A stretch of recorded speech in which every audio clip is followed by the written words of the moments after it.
한국은 지리적으로 최악의 위치이고 이겨내야 했다. 미래학자인 조지 프리드먼이 한 말인데요. 실제 지정학적 위치의 불리함 때문인지 역사를 돌아보면 주변국은 늘 한국을 괴롭히는 모습을 보여왔습니다. 그것은 심지어 지금까지도 이어져 내려오고 있어 틈만 나면 주변국은 한국에 시비를 걸고 있습니다. 특히 중국과 일본은 양 옆에서 이웃국가나 경제, 군사대국의 넓은 아량을 보여준 적은 단 한 번도 없고 오히려 한국을 협박하거나 위협을 주는 모습 혹은 역사 왜곡 등으로 한국을 곤란하게 하고 있습니다. 그 와중에 한국의 네티즌들은 그러한 주변국의 도발을 속 시원하게 대응했다는 소식도 들려옵니다.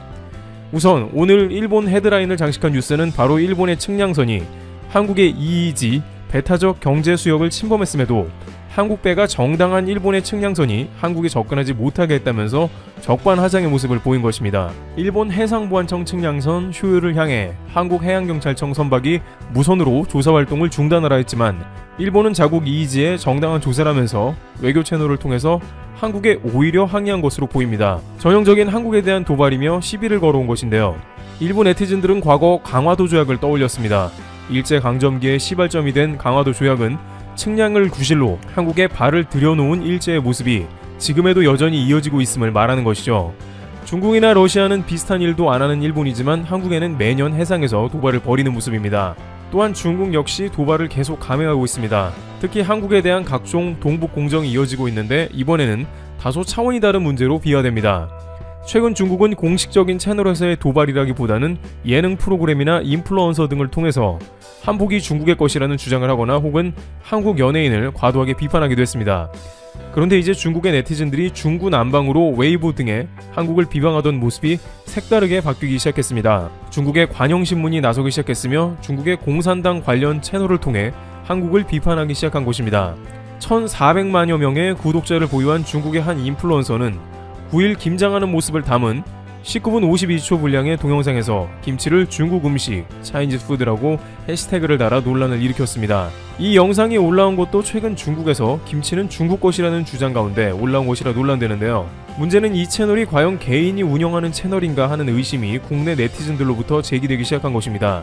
일부 네티즌들은 개인 채널이라기에는 너무 전문적이고 영상 퀄리티도 뛰어나다면서 중국 공산당에서 관리하는 채널인 것 같다고 주장합니다. 실제 해당 영상 채널을 운영하는 사람은 공산당원이며 황95에서 공청단 멤버라고 소개한 적이 있다는 것이죠. 또한 이러한 SNS나 영상 플랫폼은 중국의 세계적인 홍보를 위해 만들어졌다는 것입니다. 왜냐하면 중국에서는 유튜브나 기타 유명 외국의 플랫폼은 상당히 금지가 되어 있어 중국에서 볼 수도 없습니다. 따라서 외국인들에게 중국의 문화 등을 소개하면서도 김치 공장과 같은 일을 동시에 진행한다는 것입니다. 일부 네티즌은 이상하다고 말하면서 해당 인플루언서는 최근 삼겹살을 싸서 쌈을 먹으며 중국의 문화라고 하는 등 김치와 삼겹살까지 중국 것이라고 주장하면서 중국 공산당이 주장하는 것과 일치한다고 지적합니다. 이는 최근 황95가 한국의 BTS나 블랙핑크를 비판하고 또한 한복이 중국 것이라고 주장한 맥락과 일치합니다. 한편 해당 김치 영상에는 한국 네티즌이 김치는 중국 것이 아니다, 당장 해시태그를 지워달라고 답을 달기도 했습니다. 그런데 한 중국인 유학생은 자신은 미국에 있는데 김치는 한국 것이 맞다고 주장하는 모습이 나오기도 했습니다. 중국 현지에 있는 사람들은 실제 김치를 중국 것이라고 주장하는 경우는 보기 드물다고 전하고 있습니다. 실제 한국 방송에서 중국 지방에 취재를 가서 김치는 누구 것이냐 물어보는 방송도 있었습니다. 그러나 중국인들은 당런 라바이차이스 한국어더, 즉 김치는 한국 것이라고 대답하는 모습입니다. 중국 안에서도 김치 국적을 아직은 한국 것으로 알고 있는 경우가 상당하다는 것인데요. 하지만 많은 한국인들은 중국은 순식간에 결국엔 김치가 중국 것이라고 의견을 바꿀 것이라고 주장합니다. 아직은 중국 관영신문 등이 본격적으로 이야기하지 않았지만 시간이 흐를수록 세뇌를 시킬 것이 분명하고 또한 중국에서는 점점 더 공식적인 채널을 통해서 노골적으로 김치를 자기 것이라 주장할 것이기 때문이죠. 그런데 이번에는 공산당원 정도가 아니라 중국을 대변하는 인물이 대놓고 도발하는 경우가 생겨버린 것입니다. 중국의 장준 유엔 대사는 자신이 직접 김치를 담근 사진을 트윗에 올렸습니다. 중국의 유엔 대사이기 때문에 글로벌 플랫폼인 트위터를 직접 운영하면서 전 세계인과 소통을 하는 모습인데요. 그는 앞치마를 두르고 김치를 만드는 게시물을 올리며 겨울에는 집에서 만든 김치를 즐겨 담궈 먹으며 내 친구들도 좋아한다, 어렵지 않다 하는 글을 올렸습니다. 물론 이 게시물 가운데 중국의 김치라든지 차이니즈 푸드와 같은 해시태그를 올리지는 않았습니다만 유엔 대사 자체가 이러한 글을 올렸다는 것은 적지 않은 파급력이 있을 것으로 생각이 됩니다. 이것은 많은 사람들이 김치가 중국 음식이구나 하면서 자연스럽게 생각할 수 있다는 의미가 되는 것입니다. 그러나 중국 대사가 이러한 게시글을 올렸다는 것은 매우 무게감 있는 행동으로 받아들여지고 있습니다.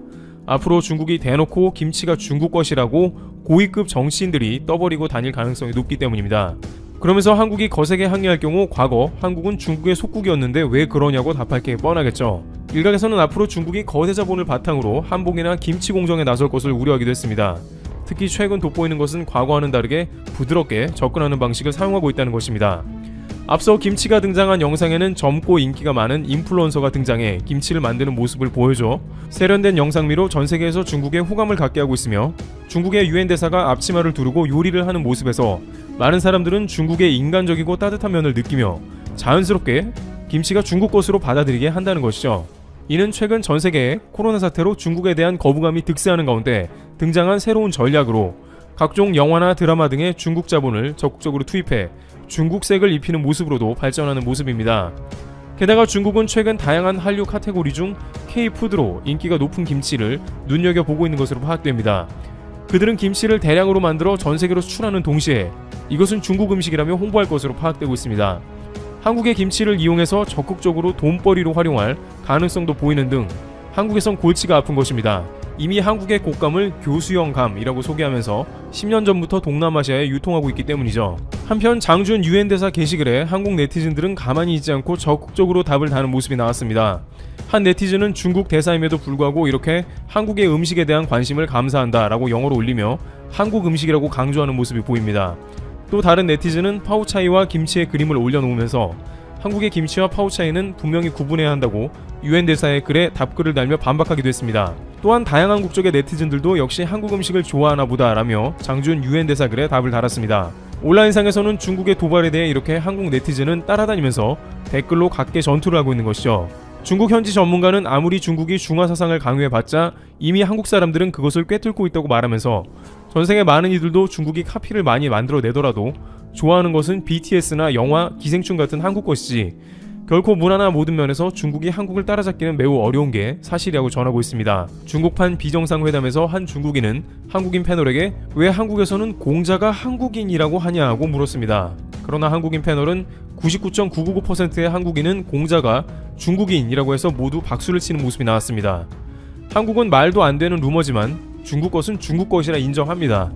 하지만 반대로 김치나 한복 등 한국 문화를 중국 것으로 주장한다면 중국은 결국 부메랑을 맞게 되어 있습니다. 현재 중국은 자국의 시노백, 시노팜 백신을 구매하라고 돈 없으면 저리로 대출까지 해준다고 설득하고 있습니다. 그러나 백신을 가난한 아프리카에서조차 맞지 않으려는 모습은 이런 중국의 모습이 누적되었기 때문이기도 합니다. 앞으로 중국이 계속해서 진실을 왜곡하려 든다면 중국은 더욱더 지구촌에서 고립된 국가가 될 것입니다. 트리블튜브 여기서 마치겠습니다. 감사합니다. 현재까지도 한국은 세계에서 대처를 가장 잘하고 있는 나라 중 하나입니다. 요즘 뉴질랜드가 코로나 속 천국이라는 기사를 종종 보게 됩니다. 한국과 확진 환자의 수를 비교하는 건데요. 인구 밀도가 엄청나게 낮고 사실상 자연에 가까운 뉴질랜드를 대도시가 즐비한 한국과 비교하는 게 이치에 맞는 것일까요? 현재 한국에서 가장 중요한 현안은 백신 계약 문제일 겁니다. 국회에서 이와 관련해 8일 긴급 현안 질의를 열었습니다. 참석자는 정세균 국무총리와 권덕철 보건복지부 장관, 정은경 질병관리청장입니다. 굳이 정은경 청장을 포함시킨 이유는 백신에 대한 국민적인 불안이 높아진 상태라고 판단했기 때문입니다. 원래 정 청장은 출석 대상이 아니었습니다. 하지만 야당 측에서 강력하게 의견을 내 참석하게 된 것입니다. 야당 측은 다른 선진국에 비해 우리나라의 백신 수급이 늦어진 점을 들어 정부가 백신 확보 노력에 소홀했다는 점을 꾸준히 지적해왔습니다. 제1야당의 비상대책위원회에서도 이런 발언이 나왔죠. 지난 가을부터 코로나19 사태가 보다 심각해질 것이라는 것을 전문기관들이 많이 경고했다. 그럼에도 불구하고 정부는 안일한 태도를 취하다가 나중에 다른 나라에서 백신 접종이 시작된다는 얘기를 듣고서야 백신 문제를 거론하는 모습을 보였다. 정부의 늦은 대처를 비판한 것입니다. 예상대로 야당은 백신 늑장 구매의 이유가 무엇인지 캐물었습니다. 구매 과정에서 정부의 혼선이 있었는지, 정은경 청장이 잘못한 건지, 청와대가 잘못한 건지 따져봐야 한다고 주장했죠. 그런데 현재 상황에서 잘잘못을 따지는 게 중요한 걸까요? 사태가 모두 해결되고 난 뒤에 책임을 물어야 정상적인 것이 아닐까요? 야당 측은 정부를 상대로 백신 계약 과정을 투명하게 공개할 것을 압박하겠다며 5천만 국민이 뒤에 있는데 국가가 제약회사와 계약하면서 비밀 협약 조항을 둔다는 게 맞는 것인지 모르겠다고도 날을 세웠습니다. 전 세계의 모든 국가들이 백신 확보를 위해서 다양한 계약 방식을 선택하고 있습니다. 확보를 제대로 하는 게 중요한 일이고 국가 차원의 계약 내용을 일일이 국민들이 알아야 할 이유는 없습니다. 국가 사업에는 기밀이 존재하고 보안이 필요한 부분도 무척 많습니다. 그래야 국가라는 시스템이 안정적으로 운영됩니다. 따라서 야당의 주장은 시기적으로도 내용적으로도 맞지 않는 부분이 많습니다. 지금은 정부를 적극 지지해야 합니다. 그래야 코로나19 상황을 하루빨리 종식시킬 수 있으니까요. 더 중요한 문제는 야당이 정부의 코로나19 대응을 비판할 자격이 있을까요? 지금까지 무엇 했는지 묻고 싶습니다. 여당은 백신의 안전한 공급에 초점을 맞춰 정면 돌파하겠다는 계획을 밝혔습니다. 그리고 야당 측이 백신에 대한 국민의 과도한 불안을 조성한다고도 비판했습니다. 백신을 무조건 빠르게 들여와서 빠르게 맞는 게 능사는 아닙니다. 한국은 한때 신규 환자가 1000명을 넘기도 했습니다. 하지만 지금은 진정세로 들어섰고 오늘은 600명대입니다. 안정성에 대한 확실한 검토 없이 백신을 접종할 시기가 아니라는 겁니다. 아마 백신을 접종하라고 해도 국민들이 적극적으로 응하지 않을 가능성이 높습니다. 또한 집단 면역에 이르기 위해서는 백신에 대한 전략적인 접근이 필요합니다. 백신 수급이 문제가 아니라 보관, 유통, 접종에 이를 때까지의 체계가 잘 준비되어야 한다는 것이죠. 옆 나라 일본의 상황을 좀 살펴볼까요? 이제 하루 확진 환자가 6,000명을 돌파했습니다. 결국 수가 총리는 긴급사태를 선포했죠. 일본 열도가 큰 충격에 빠졌습니다. 일본의 입장에서는 정은경 청장 같은 인재가 없는 것을 한탄하고 있습니다.